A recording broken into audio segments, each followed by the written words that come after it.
peut dire que ce texte, il se caractérise par une extrême timidité, tout en ayant le mérite, il faut le reconnaître, et nous le devons sans aucun doute à la ministre de la Cohésion des Territoires, d'être un fil aussi ténu soit-il, tendu pour que, sans doute, la sagesse du Sénat s'exprime de manière pleine et entière. Le Conseil d'État a lui-même, dans son expression, dit clairement que ce texte était un peu, on va dire, un peu trop léger dans certains domaines annoncés, et notamment le fameux 4e D, qui était celui de la décomplexification, qui en soi est déjà un mot un peu compliqué, et il lui a préféré le mot de simplification, et il a, vous le savez, largement encouragé l'État à avoir plus d'ambition. Donc ce texte est fort timide, et il est aussi, comment dire, il n'y a pas de mépris dans mon propos, une sorte, par moment, d'inventaire à la Prévert, parce qu'on y trouve beaucoup de dispositions qui ne relèvent pas forcément d'une ambition de décentralisation, mais qui ont certainement leur pertinence. En tout cas, le Sénat a avancé d'une manière très claire, et je dirais plutôt consensuelle, ne réserve aucune surprise au gouvernement, puisque le président Buffel l'a rappelé, en janvier dernier, le président du Sénat a lancé un groupe de réflexion très écuménique, parce qu'il regroupait l'ensemble des groupes politiques, pour élaborer des propositions qui sont au nombre de 50 et qui ont été présentées en juillet dernier, présentées également au gouvernement, et qui ont recueilli l'assentiment des associations d'élus locaux, qui sont en attente de ce qui est l'ambition du Sénat. C'est celle de la lettre E, qui est l'efficacité de l'action publique, et un texte, le président l'a dit, qui est attendu depuis fort longtemps. Donc nous sommes attachés à donner un peu de souffle, peut-être beaucoup, même je l'espère, à ce texte qui, je le rappelle, s'inscrit dans l'annonce faite par le président de la République de répondre aux propos qu'il a fortement entendus au moment du grand débat, et également aux conséquences ou aux effets que nous avons pu constater pendant la crise sanitaire, ce qui renforce notre obligation d'ambition. Alors, le premier point, c'est la différenciation, c'est-à-dire c'est affirmer la diversité des territoires et la nécessité, dans une République une et indivisible, de permettre d'adapter des dispositions nationales à des réalités locales dans un seul objectif d'ambition. Encourager la différenciation, ça n'est nullement fracturer le principe d'égalité, mais bien au contraire, et le Conseil d'État le dit lui-même, que l'objectif d'égalité sous-tend un principe de différenciation, puisque pour que jusqu'au dernier kilomètre et jusqu'au dernier citoyen, l'égalité des droits soit une réalité, il faut savoir adopter les réponses. Donc, dans le texte du gouvernement, il y avait une reprise, on va dire un copier-coller de dispositions constitutionnelles. Nous en avons accru la portée en affirmant dans ce texte que la différenciation doit être un objectif qui doit être pris en compte dans les dispositifs législatifs, et nous avons même inscrit ou proposé une procédure ad hoc. Donc nous affirmons que la différenciation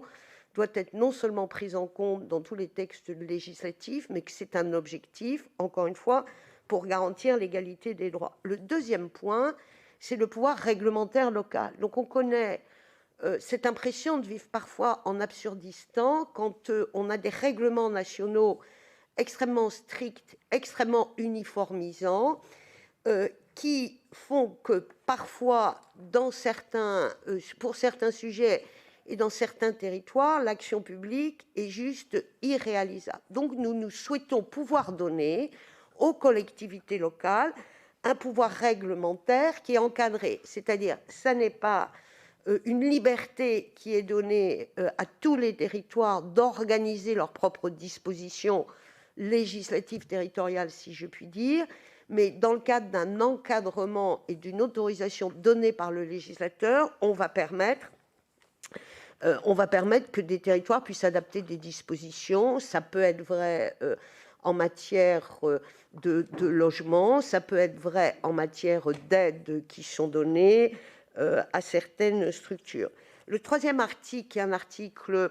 dont on ne perçoit pas vraiment l'importance,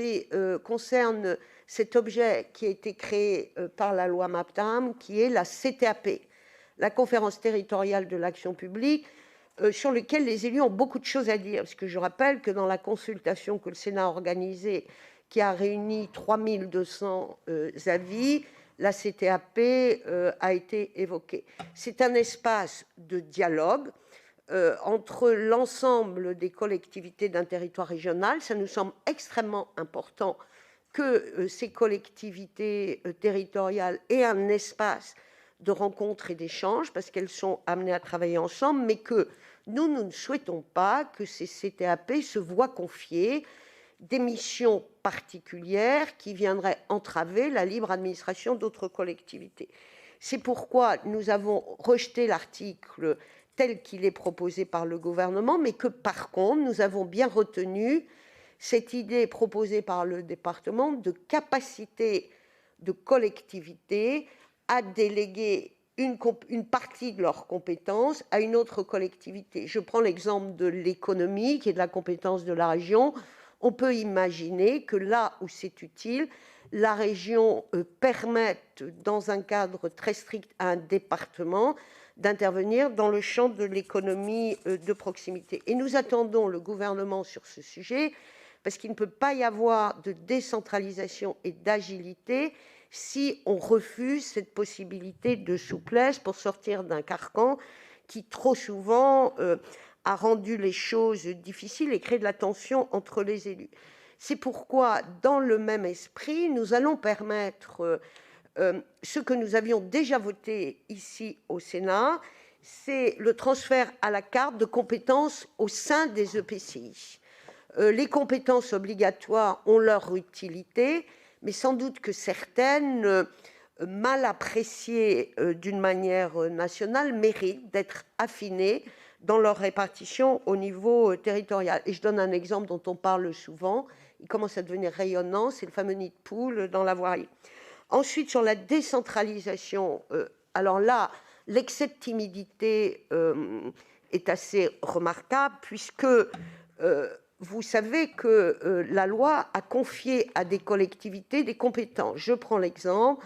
de la compétence sociale, et notamment autour de l'enfance et de la petite enfance, des départements. Je pense aux obligations qui sont faites aujourd'hui aux collectivités sur la restauration dans les cantines des collèges et des lycées. Les 2 dernières semaines au Sénat, on a beaucoup parlé de ça. Or, un président de région qui a une obligation de respecter un approvisionnement en produits bio ou en circuit court dans les cantines de ces lycées est incapable de répondre à cette obligation, puisque le gestionnaire n'est pas un personnel du conseil régional, mais il dépend du directeur du lycée, qui est un personnel d'État. Et que nous pensons que c'est quand même assez, astucieux, c'est le minimum que l'on puisse penser, de confier à celui qui a les obligations de faire les ressources, y compris les ressources humaines. Nous proposons la même chose sur la médecine scolaire, et aussi pour les personnels de direction et adjoints des établissements petite enfance. Et enfin, sur le champ de la cohérence et de l'efficacité, nous proposons que la région, qui a la compétence économique, qui intervient aussi dans le champ de la formation, la région puisse coordonner tout le service à l'emploi, qu'il soit de l'État ou qu'il soit de la responsabilité territoriale.